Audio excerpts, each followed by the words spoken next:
جو لوگ مسلمان ہیں یا یہودی یا عیسائی یا ستارہ پرست، یعنی کوئی شخص کسی قوم و مذہب کا ہو، جو اللہ اور روز قیامت پر ایمان لائے گا اور عمل نیک کرے گا، تو ایسے لوگوں کو ان کے اعمال کا صلہ اللہ کے ہاں ملے گا، اور قیامت کے دن ان کو نہ کسی طرح کا خوف ہوگا اور نہ غمناک ہوں گے۔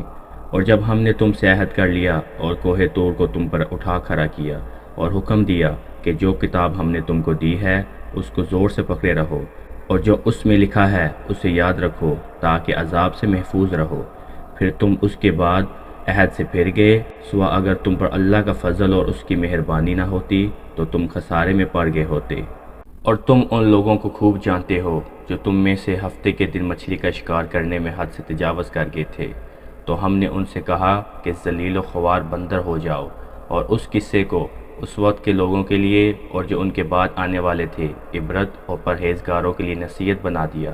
اور جب موسیٰ نے اپنی قوم کے لوگوں سے کہا کہ اللہ تم کو حکم دیتا ہے کہ ایک بیل ذبح کرو، وہ بولے کیا تم ہم سے ہنسی کرتے ہو؟ موسیٰ نے کہا کہ میں اللہ کی پناہ مانگتا ہوں کہ نادان بنو۔ انہوں نے کہا کہ اپنے پروردگار سے التجا کیجئے کہ وہ ہمیں یہ بتائے کہ وہ بیل کس طرح کا ہو۔ موسیٰ نے کہا پروردگار فرماتا ہے کہ وہ بیل نہ تو بوڑھا ہو اور نہ بچھڑا، بلکہ ان کے درمیان یعنی جوان ہو،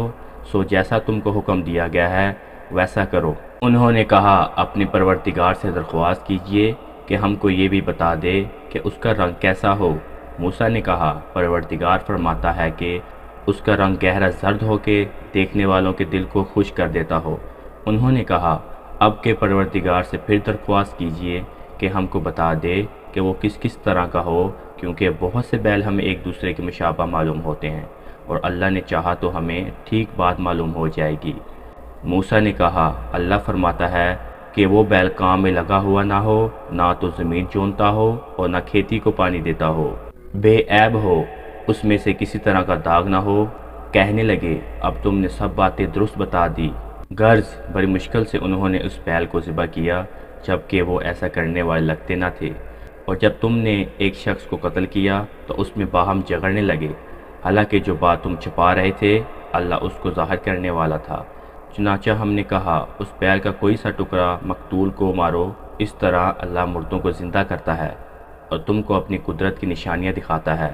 تاکہ تم سمجھو۔ پھر اس کے بعد تمہارے دل سخت ہوگے گویا وہ پتھر ہیں یا ان سے بھی زیادہ سخت، اور پتھر تو بعض ایسے ہوتے ہیں کہ ان میں سے چشمے پھوٹ نکلتے ہیں، اور بعض ایسے ہوتے ہیں کہ پھٹ جاتے ہیں اور ان میں سے پانی نکلنے لگتا ہے، اور بعض ایسے ہوتے ہیں کہ اللہ کے خوف سے گر پڑتے ہیں، اور اللہ تمہاری کرتوتوں سے بے خبر نہیں۔ مومنو کیا تم امید رکھتے ہو کہ یہ لوگ تمہارے دین کے قائل ہو جائیں گے؟ حالانکہ ان میں سے کچھ لوگ کلام اللہ یعنی تورات کو سنتے، پھر اس کے سمجھ لینے کے بعد اس کو جان بوجھ کر بدل دیتے رہے ہیں۔ اور یہ لوگ جب مومنوں سے ملتے ہیں تو کہتے ہیں ہم ایمان لے آئے، اور جس وقت تنہائی میں ایک دوسرے سے ملتے ہیں تو کہتے ہیں جو بات اللہ نے تم پر ظاہر فرمائی ہے وہ تم کو اس لیے بتائے دیتے ہو کہ قیامت کے دن اسی کے حوالے سے تمہارے پروردگار کے سامنے تم کو الزام دیں۔ کیا تم سمجھتے نہیں؟ کیا یہ لوگ نہیں جانتے کہ جو کچھ یہ چھپاتے اور جو کچھ ظاہر کرتے ہیں اللہ کو سب معلوم ہے؟